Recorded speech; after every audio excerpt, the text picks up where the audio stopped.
my first choice. When I was 50, I made the worst choice. Fall a friend up on robbery, nearly lose my life. Me miss that, so me start think twice. So me start play sound and do some acting. Step in at the studio and no stop sing. Get to you for Reddel's Road, turn top team. Know everything I shine bright, me no stop win. At 26, me never want to be alone. Get my first youth and start a family on my own. 2 years too boring on my home. Me love me kids, them me never yet got this own.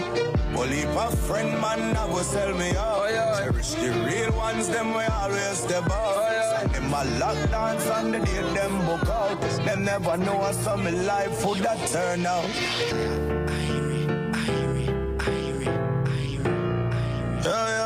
Music of my life.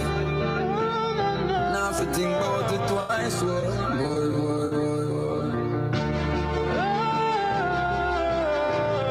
Music's Alexander. This is the new Big Dipper from Wendy's. The new Big Dipper cheeseburger from Wendy's. Available for a limited time. The time by Wendy's is... It is now 12:29. We're standing by. Road to Success. The journey kicks off in a minute.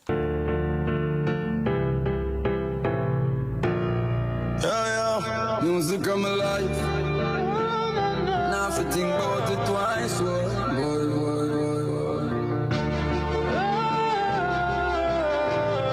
Music's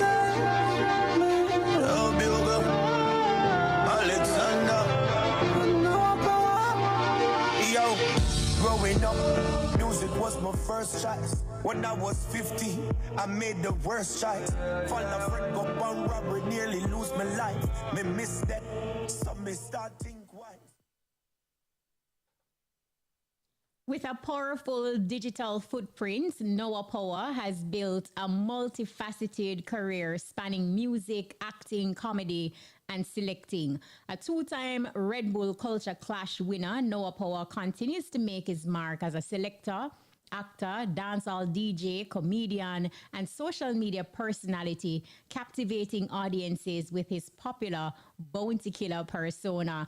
Good afternoon, Noah POWA, and thank you so much for joining us, taking time out of your busy schedule to make this happen. Good afternoon, Kashima. How you doing? I am good. I don't know, like when I see him, I just want to put on a bounty voice. Youth. Yo, Kashima. Them for knows that you will run the whole media.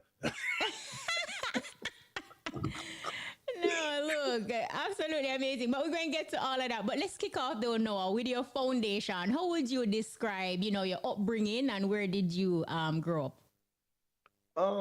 My upbringing was, what I said, it was rough, but it was fun. You understand? I grew up on Reddel's Road, 85 Reddel's Road. You know where Exodus Nuclear was on Reddel's Road right there? That lane right there in front of Exodus Nuclear. That's where I was born and grew. Left there and I went to Kasha Park, which is like further down Reddel's Road. Went to Swallowfield all age. I went to Charlie Smith, then Meadowbrook. And, from there, it's just music. It's just music. So it was rough growing up, as I get to youth, but it was fun. Sometimes you think about the times growing up as a kid, you have a lot of fun times. So I can't say, even though it was rough, it was boring for me. No, it was fun. Mm-hmm. Wow. I totally understand that. But, as a youngster, what did you admire most about your parents? That, I grew up with my mother. So, see my father sometimes, I admire about my mother that, she's very hardworking, always out there. Like, as she get up, she gone out on the road, gone looking, for take care of me and my other siblings, them, because I have like 2 sisters and 1 brother. My brother passed, he's like the oldest, and I have 2 sisters.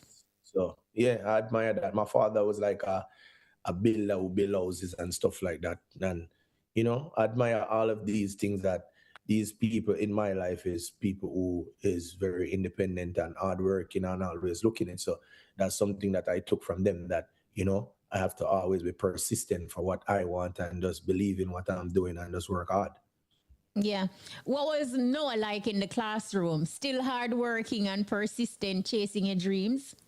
Yeah, well, I was a smart youth in school, but I give a whole heap of trouble. I Me give a can't lot of trouble. see it. Yeah. Trouble So, Prince on I give a lot of trouble. fire. Always beating the desk. Always, just the fun person who just bring everybody together. Always beating the desk, singing, doing whatever. You understand? Anything to do with music. Like honestly, I was just a fun person in school. Try every sports. You understand? Me try running, me try soccer, me try cricket, me try everything. I just always feel like I'm supposed to be successful at something. Yeah, amazing. Now, earlier you indicated that immediately after school, you start to pursue music. So take us to that significant point and what exactly did you do? So when I was in school, I was doing this whole singing stuff because before me become a selector DJ, I was always that person who like loved the music because I used to sing in church also. I had a voice at that time. I don't really have it like one time no more because all these screaming at microphone and stuff. But that's where it really started. Me singing in church. Them used to have like stage shows in my community. I used to be that young youth who go up on the stage and a DJ, act like Bounty Killer. So it's from I was a younger youth. Oh, Me wow. really, yeah, I studied the old Bounty Killer thing from like me a baby youth where like 10, 11, 12. Them time they like me a act like Bounty Killer. So I used to DJ like that back then when me a kid. And the whole me being a DJ, it started where I left from 85 and I left and I went to Kasha Park. And this is where like we have a lot of area sounds, like little small sounds in the community. And me always love chat. Some of us go around the sound them and just I run my mouth. And that's all me become a MC DJ selector started. So when that happened, no, I know initially you say from media school, you beat the desk, you DJ, you sing, you're doing all of that, but you stumbled on a new talent, grow on the sound, start talk, and then that ultimately became something. Being so young, were you focused on which one were you focused on, or were you equally trying to be successful at both? All right, so that's a perfect question. So when I start playing the sound, I start getting like, recognition from people around the community. So I'm like, okay, finally see something where people is looking at me at, like something that I'm doing and doing it great. So at the time I was going to studio, and me going to studio is like people just sending me out to go buy stuff. Artists are sending me out. So I didn't get no looking at the studio. Like I didn't get a chance to go voice a song or whatever. So this is where now I'm just say, I'm a part of that and I'm a focus on this over here. So that's when we start focus on me being a DJ, a MC, a selector. Wow, amazing. Now, at what point of your journey did you migrate? This is my first time coming to America was on Sound Trooper. So I played a lot of sounds before, it was like steps and steps and steps in my life of getting to where I really destined to really want to be. You understand? So I started with a small sound in the community, then a big sound in the community, then Exodus Nuclear out of the community, then leave from Exodus Nuclear to a sound near New Image, the studio that used to be in Crossroads, Sapphire Studio. They had a sound named New Image where I'm playing against Stone Love, Renaissance, Metro Media, every big sound at this point. I'm young. And I was the lead MC on the sound. So moving from there, I played at a party in Jungle with Metro Media and Sound Trooper. And that's where I met Ricky Trooper because we played on a party. I did so good where he came to the studio on the Monday. The party kept on the Saturday. He came to the studio on the Monday and he came to tell the owner for the sound that I'm playing that he want me on the sound, on his sound. I'm like, that's bold. Like, that's how you see me playing somebody else's sound. And it didn't work out for me in New Image. So I went and I go look for Trooper because I remember he said he want me on his sound. I found him. He told me to meet him on the Friday over by where I live at to catch the truck. And we went to St. Thomas for our show. And that's where it started. Then I got visa on Sound Trooper. And I came to America like 2000 with Sound Trooper. That's my first time in New York City. My first show was in New York City. Wow, amazing. So all this time when you were young and doing it, were you doing it as Noah POWA or you had a different name? At the time, I think it was like DJ Noah or something like that, or just Noah. I swear I don't remember. The Noah POWA, I didn't have the Noah POWA until like I'm really living in New York City. The POWA came on because of a boat ride I was playing on. And I was on the boat and I was like, yo, I'm gonna show you, say, me have the power. When we drop the song at the boat, I go shake. I'm actually play a song and I wave hit the boat. And the boat start shake. So from there, people just start calling me Noah POWA. Wow, amazing. So then what I'm getting from you is that you would have garnered your experience in the sound system realm. Have you ever been a part of any clash, just being in the MC type of vibe? And what was the outcome of that, if yes? Well, so leaving Sound Trooper, I left Sound Trooper and then Squidly saw me in New Kingston and told me that a sound named Natural Vibes from New York is looking for me. And this is when I got the link with Natural Vibes. We sorted out some visa because I didn't have any visa at the time. I got the visa and I came to New York. The first day I landed in New York on Natural Vibes, I played on a party. And from there, I was like the youth where everybody I talk about. Because at them time, I'm hungry. So no wassy, I go feed. Like, me not care about people. I do my job and me just crazy with it. And my first time ever clash in my community, I don't ever count those stuff because it was like more in the community, like we play around and we clash each other. But my first serious stuff was on Natural Vibes. I played on a party called a clash named US Rumble. So that was the first time Irish and Chin, who keep World Clash, kept a thing called US Rumble, and the winner for that will go to World Clash. So it was Poison Dart, Blunt Posse, Natural Vibes, Stainless, and like two more songs. And rest in peace to Squingy from BSIDC. He was the host.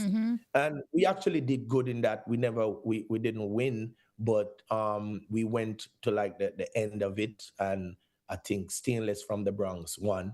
And then after that, I did a clash in DC called Busway with a lot of big songs, Nika, Bam Bam. A lot of them was on that one. We went to 1-for-1 in that. We won that clash, but because of the area zone in Washington, them stole the clash from us. So that was like my first two clashes that I did, different from the Red Bull clashes that I did in Atlanta and in England. Yeah. Can you hear me? Can you hear me, Noah? I'm hearing you. All right. I'm not hearing Noah POWA. I think the system may have logged me out. So DJ Collision, if you can log me back in, I would absolutely appreciate that. I know Noah POWA is unable to hear right now. So yeah, I was. No, I'm hearing you. Collision, if you can log me back in. You're hearing me? I'm hearing you. Yeah. Okay, so I'm not hearing. When they listen to Irie, everybody love Irie. Irie FM. Who are the leader? Irie FM. Who are the breeder? Never know one. Oh, you know that? Call them a breed hard to keep up with Irie FM.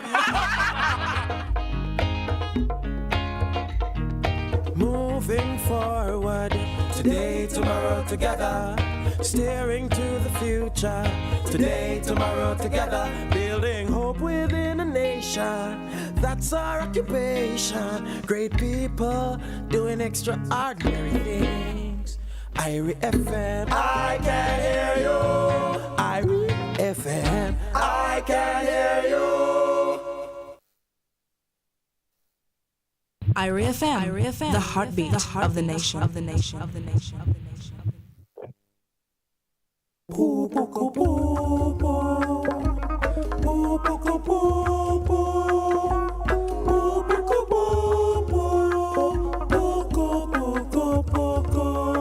Irie FM, breadfruit in the land of bread. No, man.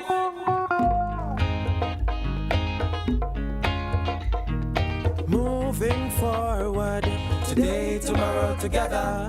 Steering to the future, today, tomorrow, together. Building hope within a nation, that's our occupation. Great people doing extraordinary things. Irie FM, I can hear you. Irie FM, I can hear you. If you have freedom and if you think you're supreme, alright, you're not saying nothing till you're Irie. Poo poo poo poo poo poo poo poo poo.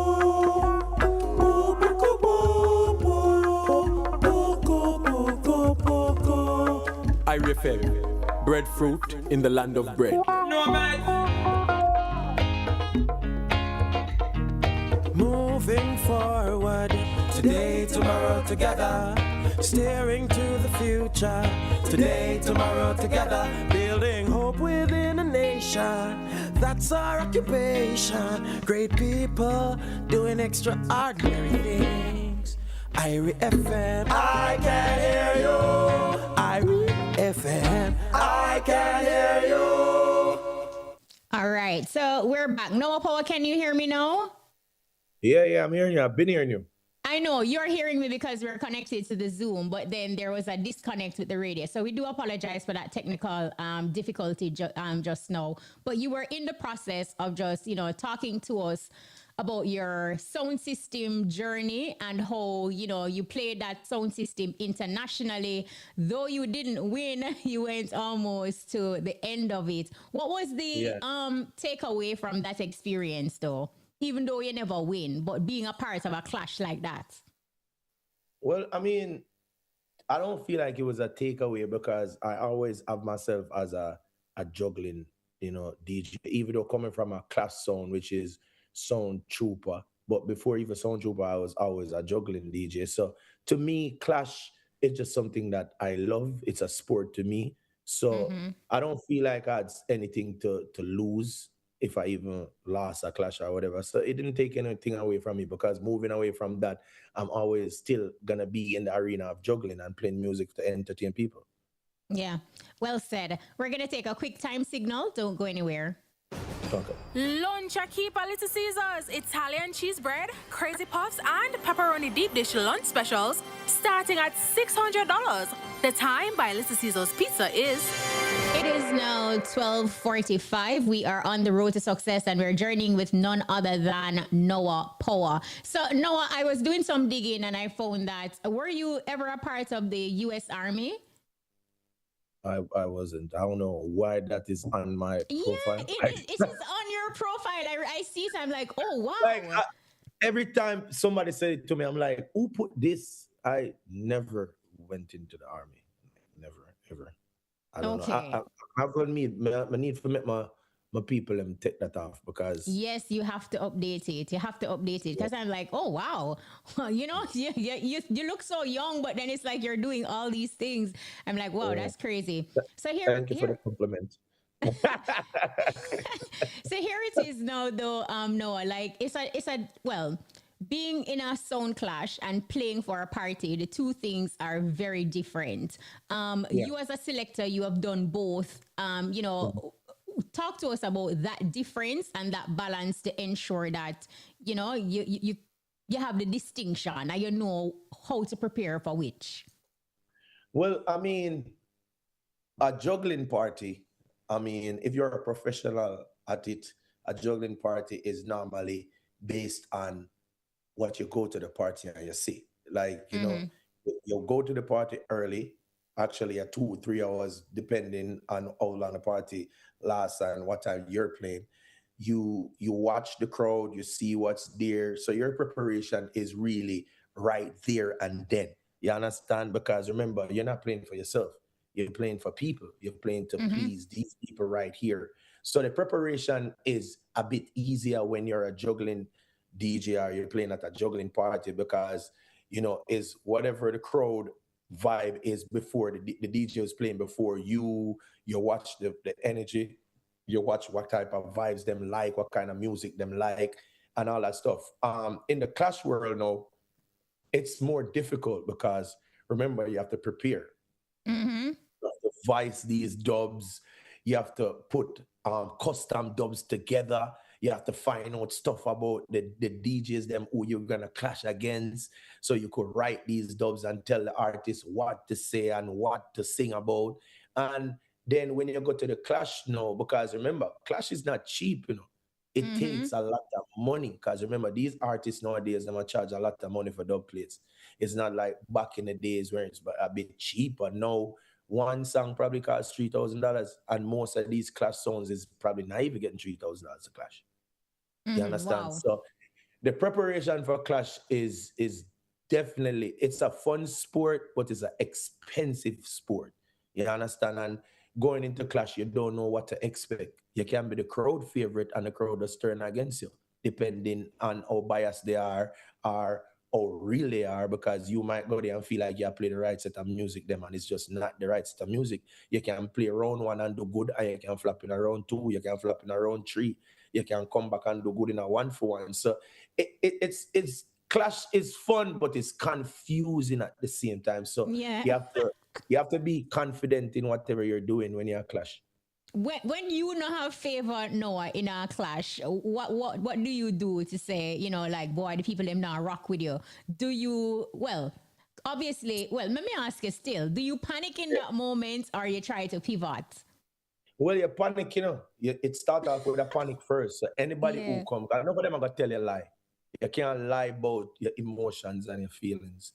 If you're in a party and I'm seeing Kashima doing great, and I just played around with everybody, all a boo people, all us I go crazy or whatever, the panic is there. But then it comes back down to your professionalism, where, you know, I have to see something that's gonna make me change the whole atmosphere. So it comes back down to me as the MC to say something to get back these people on my side.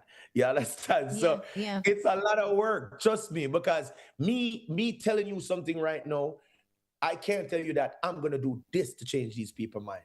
It have to be in the spirit of the moment. Like, it is, and it worked. And even though we are talking about clash, that works for juggling too, because I could be in a party and the juggling does, the people them just stand up like I watch you, and you feel like, say, yo, this is it for the rest of the night, so you lost your confidence. No, you can look in at the crowd and you see something, and if you're very hilarious, you can pick on somebody and then everybody start laughing. That's how you get them to start being that mood and the vibe. Yeah. I know you said dub plays can be very expensive, and you having Bounty Killer voice pan lock, you ever splice a Bounty dub? Never, no. I wouldn't do that. So Bounty Killer, I guess somebody did tell Bounty Killer one time, send me a splice, because so Bounty Killer DM me and him send me the video. Him send me the video of what the person said I was splicing. Right? So when Bounty DM me, he must say, youth, you know, so me rate you and everything. Because like you read it and you read it in a film voice. You know me rate you and everything, youth. But you see, if you really do them something, me I tell you if you stop right now.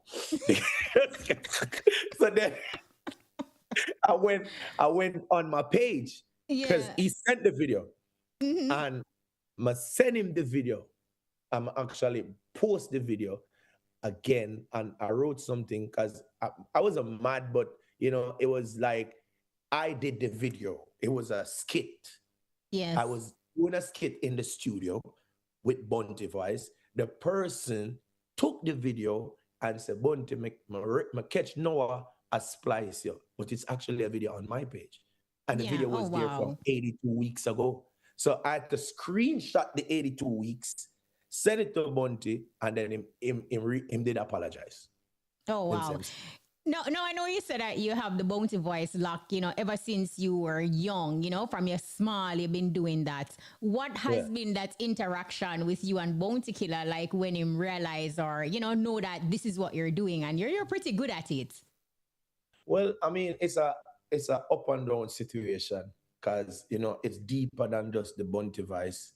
It was, you know, it was a lot of things because me and Beanie Man was cool at the time. I mean, we still cool, but back then when I was younger, I used to hang around Mario C and Bounty Kill Beanie Being a Man. man. Mm-hmm. Yeah, so it's like at that time the beef between Beanie Man and Bounty Killer did warm. So Bounty did a pre me at the same time, and I Yeah. say, I Beanie them me say. So Yeah, it's yeah. like, Bounty just did I watch the video them from a distance until certain things happen. And if him see something when I like, him would DM me. So one time I did a video, me and Jeffrey, and it's like the video was about Bounty Killer must drop down and need CPR. And like Jeffrey was supposed to, I'm gonna say, youth, how I do? No man can't give me no CPR, youth. So, so I can't forget, I was in England and I see a text coming from Grown Godzilla. I'm like, oh my God, what did I do now?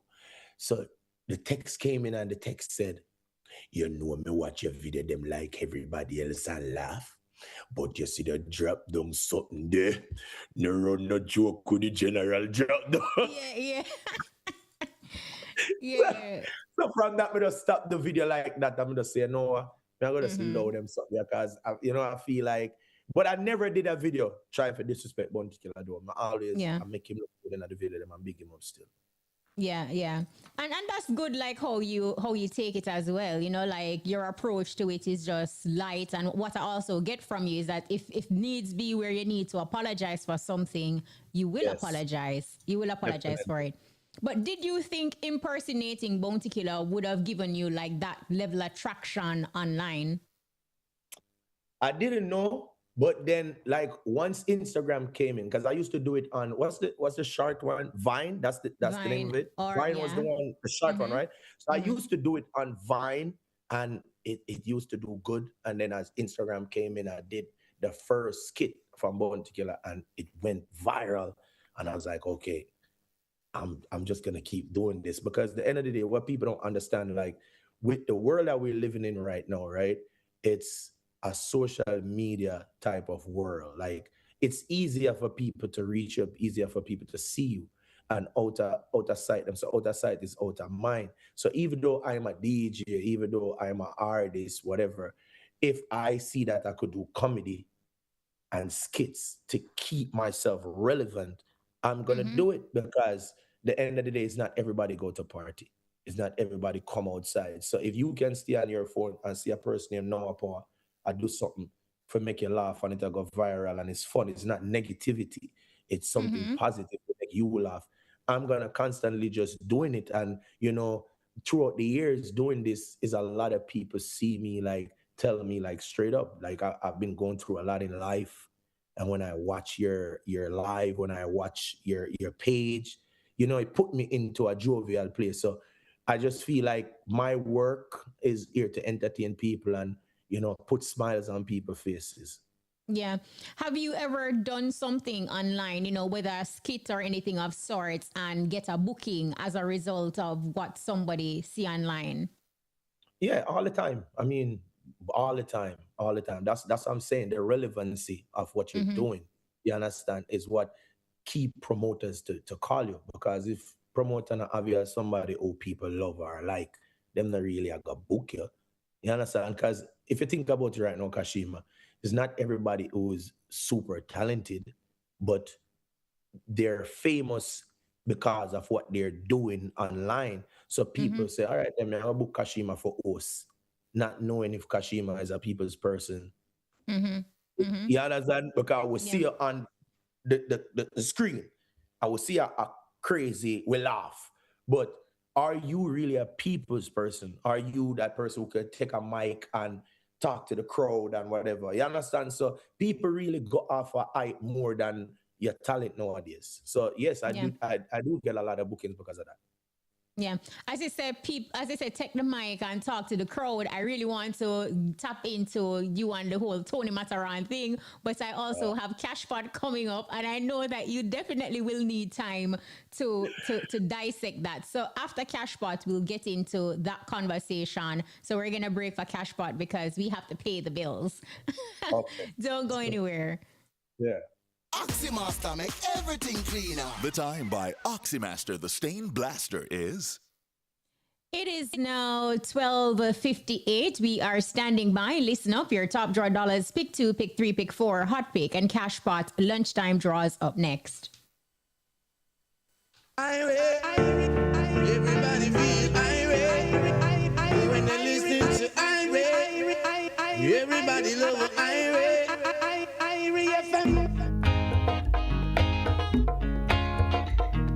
Moving forward, today, tomorrow, together.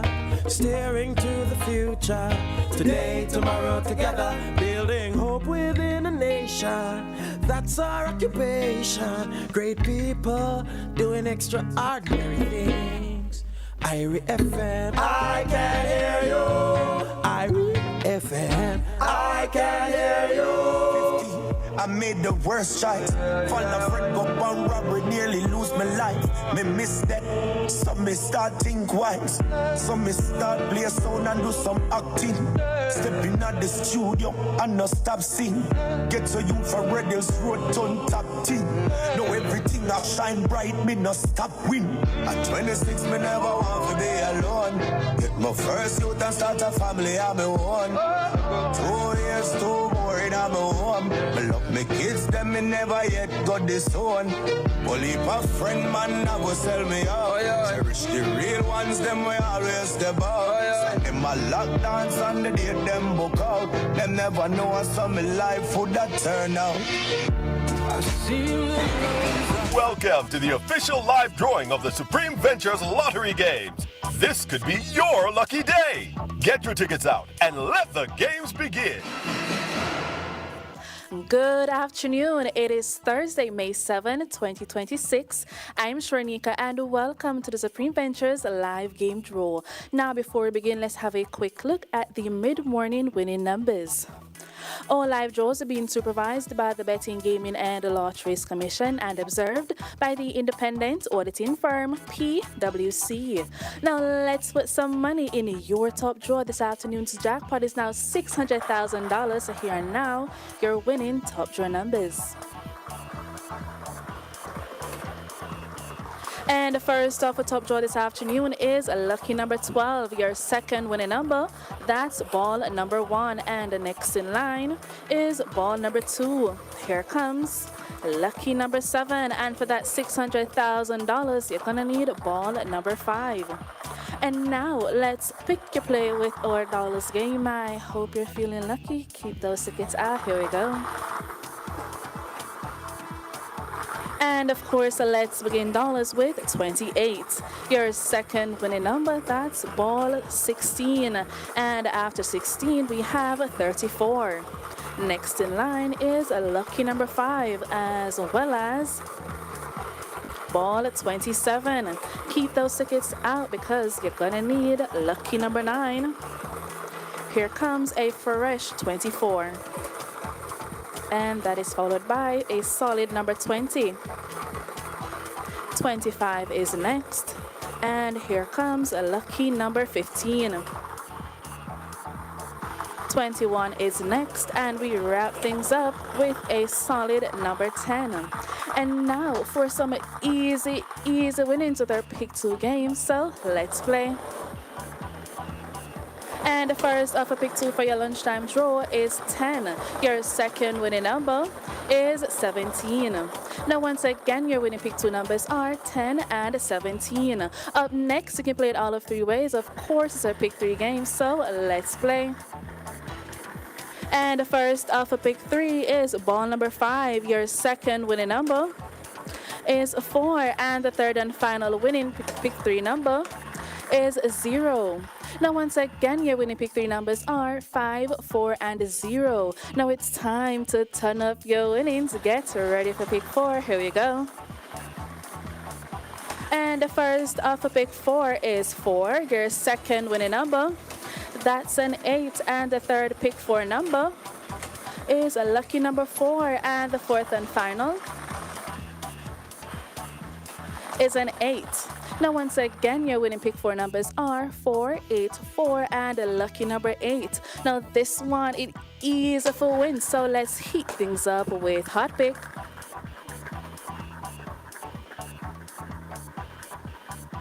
And this afternoon's winning hot pick number is ball number 6. So congratulations to all hot pick winners. Again, your winning number is 6. Now you live to play it, but can you win it? Get ready to be a big cashbot winner, and let's see what the winning cashbot number will be. And this afternoon's winning cashbot number, here it comes, is 31, and the lucky mark is a lizard. Now let's measure those winnings, and of course, good luck. What's it gonna be for the lunchtime draw? Here it comes, and a white ball has been selected. And now it's time to monitor those winnings, so good luck once more. And a white ball was selected. Now let's take a look at this afternoon's winning numbers, and of course, congratulations to everyone who won. And a huge congrats to our newest lotto winner who won the jackpot of $81 million. The winning ticket was purchased at Exquisite Tavern in Buff Bay, Portland. Are you the lucky winner? Check those tickets now. And please, join us again at 3 p.m. for more games you love to play. I'm Sharnika. Have a supreme afternoon. Hope you were a big winner. Play your favorite Supreme Ventures games every day and tune in for our live draw 6 times a day at 8:30 a.m., 10:30 a.m., 1 p.m., 3 p.m., 5 p.m., and 8:25 p.m. on this station. Supreme Ventures, making winners every day. That was the lunchtime top draw dollars, pick 2, pick 3, pick 4, hot pick, and cash pot draws. Congratulations to all of today's winners. Join us again at 3 p.m. for another chance to win in hot pick and cash pot special pot draws. If you're just joining us, we are on the road to success, and we're journeying with none other than Noah POWA. Now, Noah, before we went to the cash pot break, you made a point just talking about being able to get the crowd riled up, which brought me to a space where I want to bring up the whole Tony Mataran, Noah POWA conversation across social media. Were you surprised by Tony Mataran's response after you called him out for not giving credit to the youths? It's not even about being surprised about the response, because I told him this before about, the whole credit situation. I told him this also on live, like a few months back before this one. And, he called me and he explained how he felt about, the whole credit situation, about, I don't really rate people. If they have to prove this, they have to prove that, blah, blah, blah, whatever. He said, okay, it's cool. So when I did it, I never did it to really make it reach this level of disrespect, because I feel like I was just more on a respectful path of just saying, yo, this is what it is. You understand? And letting him know, like, yo, we respect you. Like, you did the big one. You're the man. You're Tony Mataran. You understand? But you still have to acknowledge that it's a lot of youths out there that's doing stuff, because everybody creating their own legacy. You understand? Like, your legacy can't be my legacy, and your legacy comes with different, situations. It comes with good, it comes with bad, depending on the good that it comes with. You understand? And it depending on the good that my legacy comes with. So we can't take away, we're not going to compare, but at the end of the day, you still have to, as an OG, you have to always acknowledge what's going on now in our eyes that we're seeing. So that's what I was really trying to get out of it. It wasn't like nothing like I'm looking clout or I was trying to be disrespectful. I was just like letting him know, like, yo, give credit, man. You can't just say you don't see nobody. You understand? There's a lot of youths out there who is putting in the work and can move a crowd. And because his way of saying crowd control is if somebody's fighting or a buckle, a fling or a shot of fire. I want you out there experience that. We don't go to parties for shot fire. We don't go to party for expect say a backlog of fling. The question, because a lot of people who was being negative, they didn't go watch the interview. The interview was more on a level of who you see could take up the button of being a crowd controller. It wasn't about a clash, man. It wasn't about anything about fight. It was just a general question. And you said nobody, and me a correct you on that, and you took it to a level and you get disrespectful. So I just did it because I'm a grown ass man, and I can't say that, sir. I'm a grown man. I'm a grown man, and I have kids. You know, I have kids, and I understand that the social media world where we're in, whatever you put out, you have to understand it's gonna stay there. Yeah.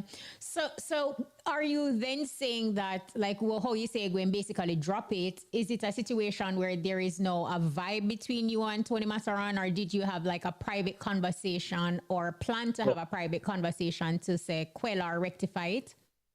Oh, I mean, there's nothing to rectify. I mean, I said what I said on a live that he was on, and I said, I don't want no friend from him. I don't want a friendship from him. Like, that's it, you know. I mean, I don't hold him as somebody who I don't like, or I don't hold him as somebody who may hate him. If somebody called me and we're gonna be on a party together, it's not like I'm gonna be like, oh, I'm not gonna play on a party with Tony Matterhorn. No, it's not that. It's not that deep. It's just a level of, you can't trust a person who say you and them are friend. And then a simple stuff like this happen, and then you come out and you say all these disrespectful stuff about this person. And this person haven't said anything yet about you. You understand? Which I have a lot to say, but as I said, you see, me's a grown man. And your character is, you know, my daughter is about to start college.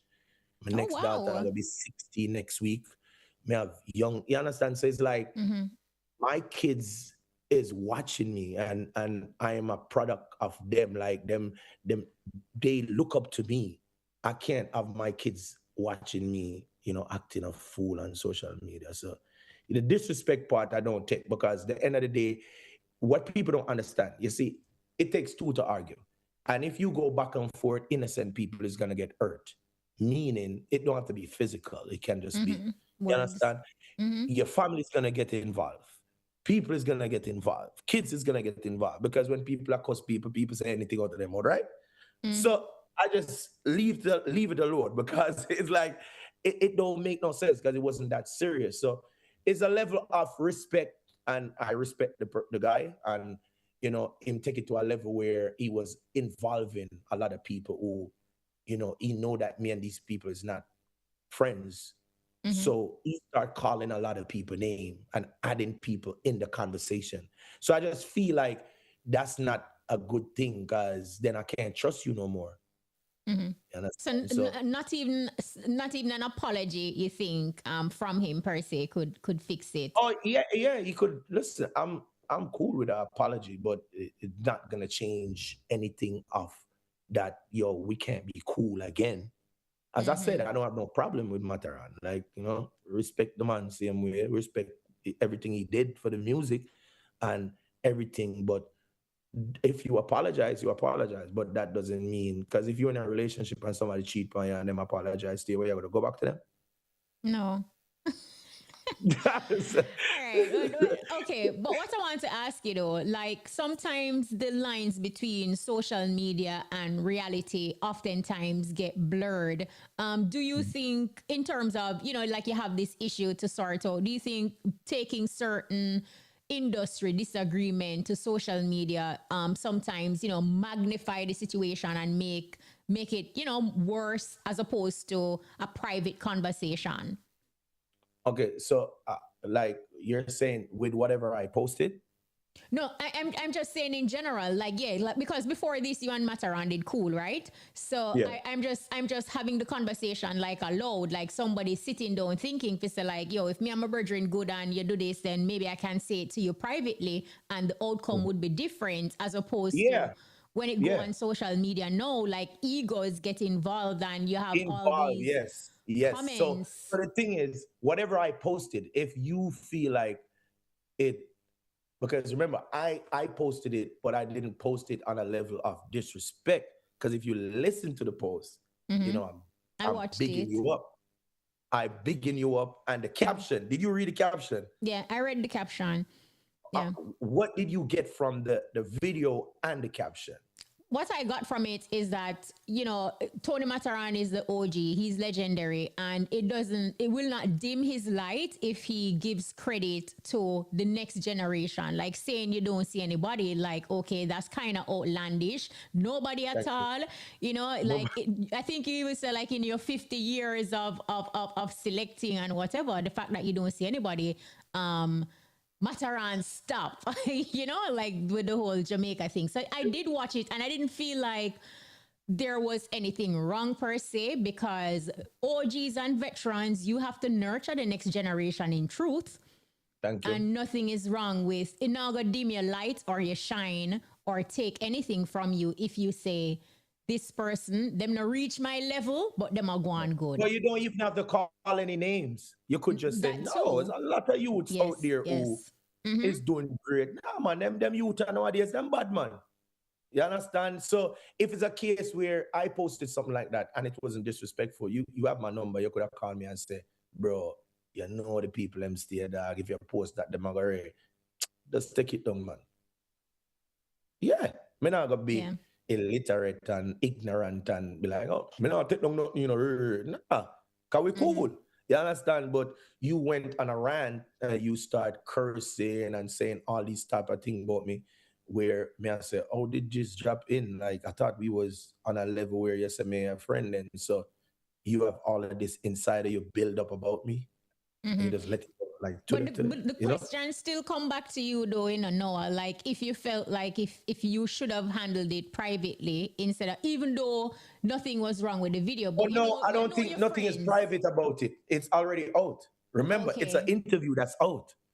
Yeah, he said that out. It's not private. The interview is out. All I did, my platform is a big platform, so I highlighted it and I asked a question. I said, yo, bro, there is no way you're seeing a youth out the road already. So it's not something that I can say, yo, in person, or said, okay, it was a conversation between me and him, and then I brought it to social media. This interview is out. No matter how long you think you do something, that's why I said the internet is a crazy place. That's why I have to know how I act, because I might spaz out the other day, say some bad things, right? 3 years down the line, IRFM have me on them radio station. Then somebody pull up this video with me disrespecting Tony Mataran. Then me can lose out. So even if nobody said anything about this interview that you did, it's there. It's right out there in the world. But anybody can take it up at any time and just say, yo, you did say this, bro. So it's not a secret. If it was a secret now, then I understand where you're coming from. Like, it could be a conversation where, yo, we talk about this. But the interview's out. It's not a secret.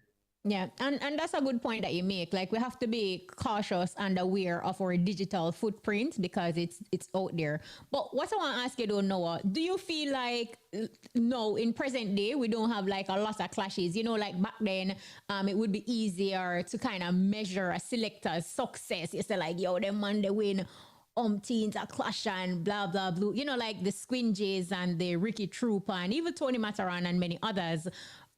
Do you feel because there isn't a lot of clashes now, is it harder to kind of measure a selector's success in present day? No, that's foolishness. That's foolishness. Like that I'm thinking about that every day. Like, you don't need to be a clash DJ to have a level of success. That doesn't make no sense, because clash DJs don't play every week. I'm on Clash every other 6 months. How are you going to compare? All right, so if Clash makes you the man then, right? Allen Iverson never win a ring. So does Derek Fisher, who win probably 4 rings, is bigger than Allen Iverson? No, he's not. not because you win a trophy that makes you a bigger person. So if you want to go to music, then how much artists out there that's a top artist have a bigger song than Charlie Blacks? How much artists out there have a bigger song than Omi? But do you think Charlie Blacks is bigger than that man over there who is a huge artist, but he doesn't have that hit song? So you clashing doesn't mean, oh, because you win this clash and that clash and that clash, it makes you bigger than a person over here who's doing great in juggling. Because you can name many clash DJs who play on many clashes, win many clashes, and what are they doing? Are they doing greater than a Noah Power? Are they doing greater than a Ricky Platinum? Are they being greater than a DJ Polish? Are they being greater than a Puffy? So clash, to me, clash is a fun. We love clash, and we not go around clash, we not disrespect clash. But if they're gonna measure your career and how big you are in music over not winning a clash or winning a clash, that's craziness. Yeah, I don't want to do that. I had to ask you that so you could give us all of those analogies to put certain conversations and additional questions that will pop up to rest. Even though you know how social media stay, somebody is still not content. But anyway, who would you say are your top 5 selectors? When? From back then till now? Yes. No. I mean, I have a book material tonight. Come feel like, give my brother more ratings. Look here, it's up to you if you want to put yourself in it. I mean, who are your top 5? No. Top 5. From back then till now. Regardless of I've put material tonight. You understand? You don't know. Ricky Chupa as the clash person. Billy Slaughter from Stone Love. I don't want to leave out nobody. For the now, Ricky Platinum, DJ Polish. Who else me rate from back then? Because trust me, it's a lot of people who me look up to in the music, and me love how them play music, and me love how them carry themselves when it comes to this music thing. You understand? And you have to take a little of this and a little of that from people who been there before you. You understand?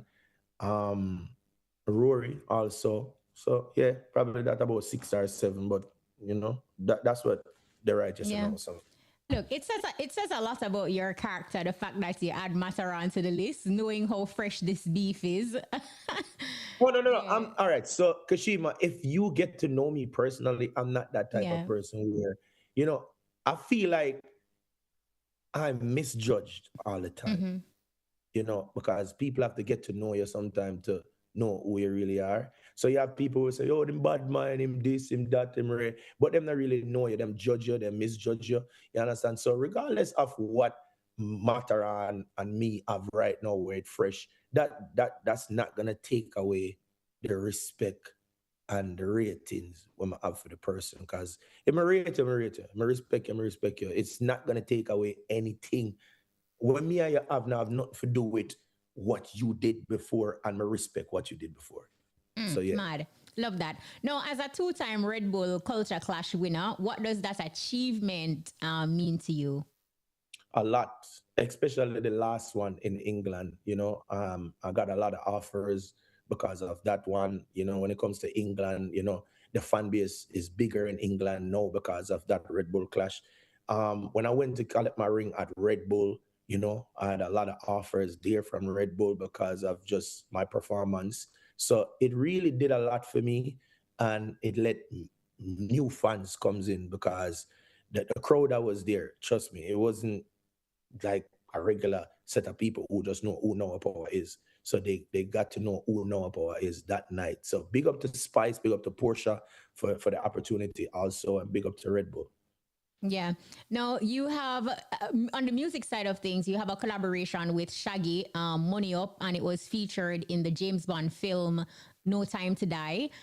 How did that opportunity come about, and what did it represent for you? Knowing say, a song where you do in a 007 film. Yeah. Before me answer that, and remember Richard Fields in the 5 too. I have put Richard Fields, my brother. Big up Richard Fields. Okay. Yeah. So we did the song. So Shaggy was on a long tour before this song came in, and he came to this party, DJ Polish party, and he went on the stage. 'Cause, you know, we're friends, and so we went on stage. He did like 3 songs. Crowd go wild, and then I went up there and I was like, "Yo, Shaggy, you've been on tour for 6 months. You don't know what I go on, boy." I'm gonna start drop some of my hit song them where the people have known in New York and the place are tear down. And the next day, Shaggy send a man to call me and tell myself to come meet him at the studio. So I live like 10 minutes away from his studio at the time in Long Island. And I went over there and said, "I have a song." No, I'm lying. He sent a song to me. I didn't like the song.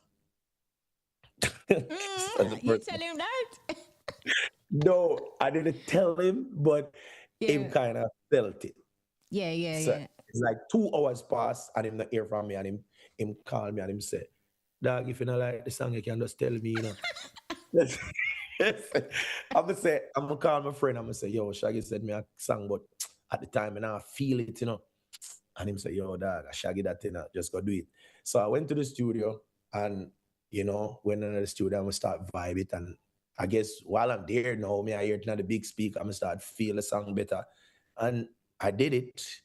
And next thing we know, we shoot video. Then him call me like 2 months after, and him say, him just land a soundtrack. I'm gonna say, "What?" I'm gonna say, "Yo, 007. I'm like, 00 what? Remember me grew up and watch 007, so I'm like, nobody can chat to me though. So at the time, I didn't know that it was gonna actually be in one of the scenes. I didn't really know about sync at the time. And I actually got a movie theater to watch it. And when I see the club scene come up and me hear my song, and I say, "What are they?" But them play my old verse.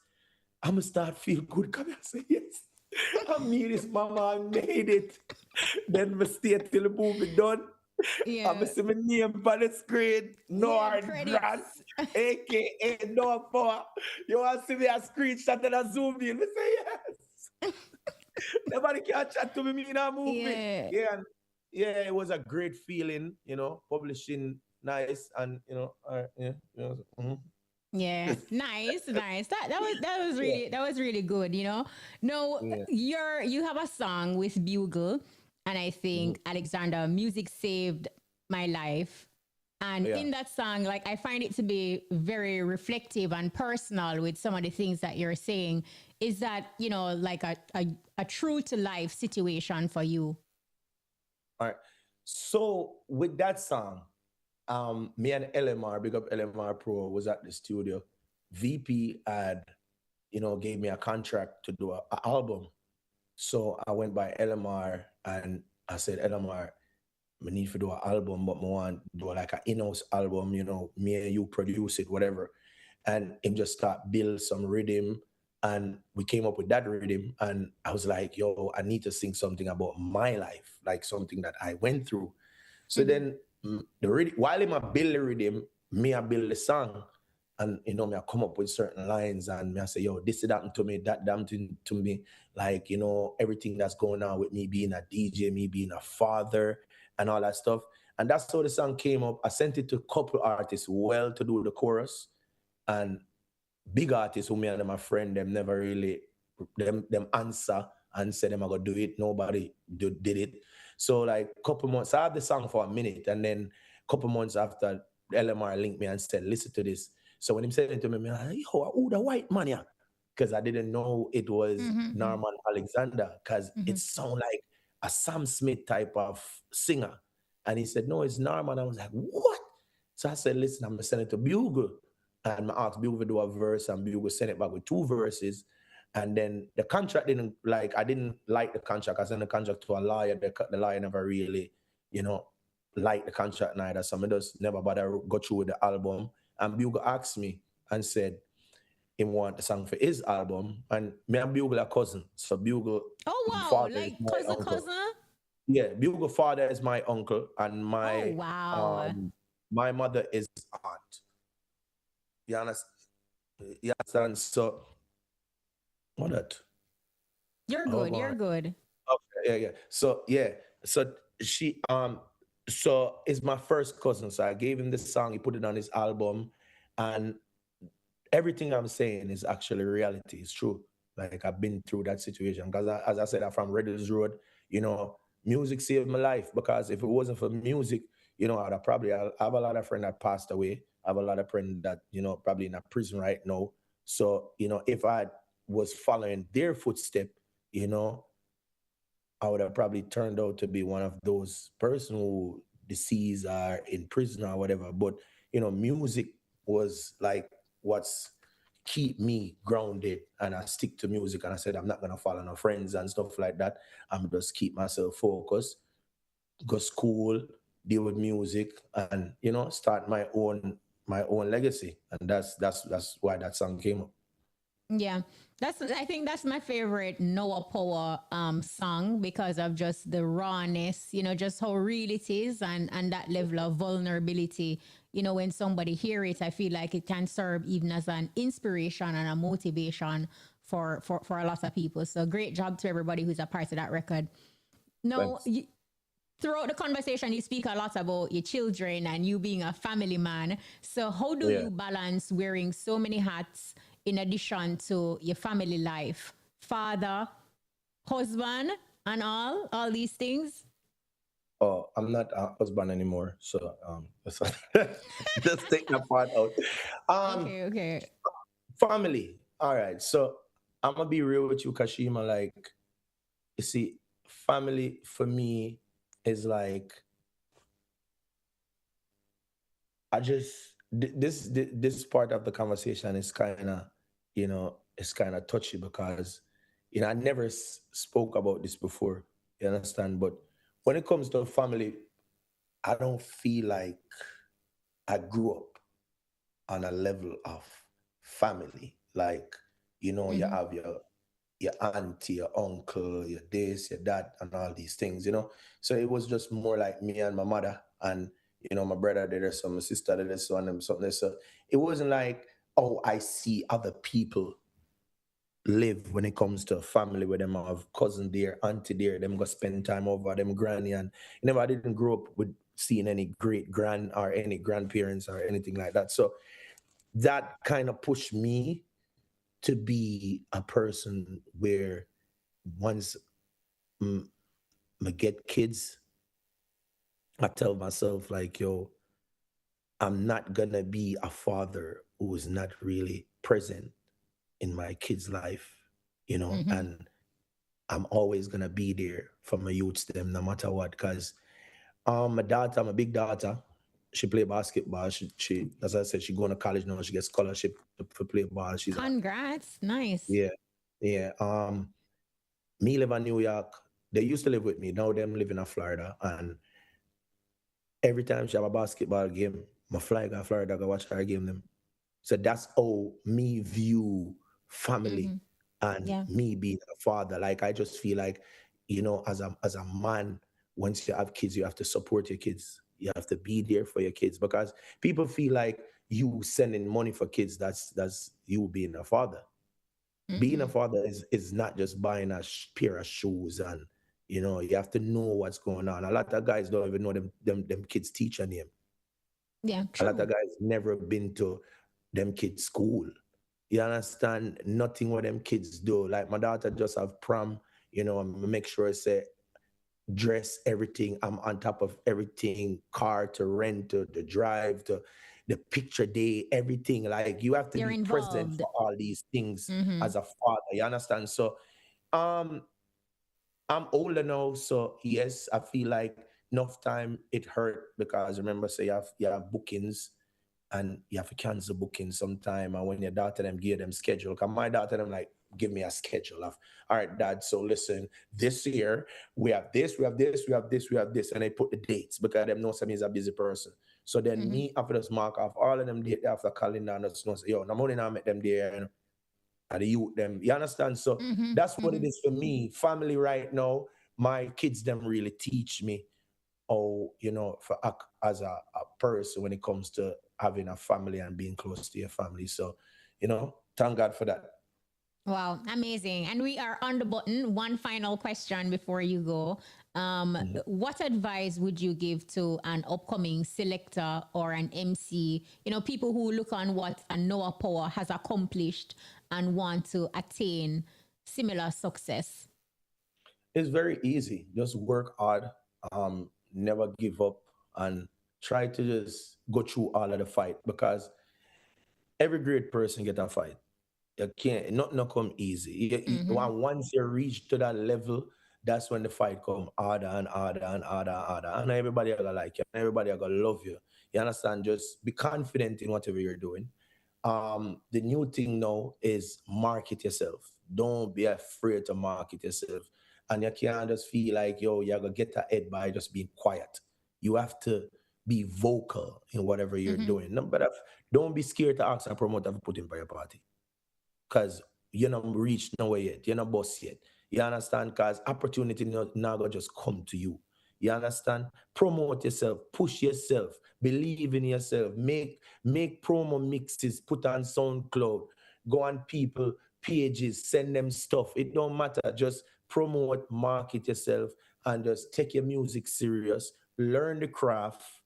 Learn selections, because we have too much selectors and we have too much mixers and not a lot of selectors. Because people get it wrong, You have man who can, but them not know if select music to please a crowd. You understand? So just take on the thing serious, man, and just believe in what you're doing. And confidence is one of the biggest things. You have to have confidence. You understand? No matter what you do, just have confidence in yourself and push yourself.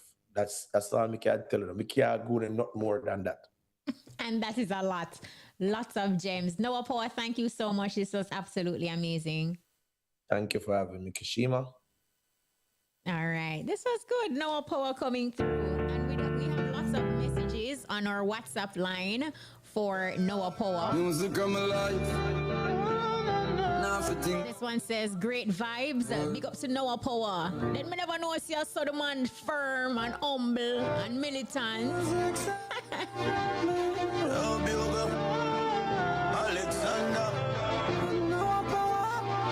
And this one says, big up to Noah POWA. I am listening to this interview and I have an elevated respect for him just now after hearing his views on fatherhood, especially with his daughters. Respect me, youth. Thanks again. Great interview as usual. And that is coming from Licia D.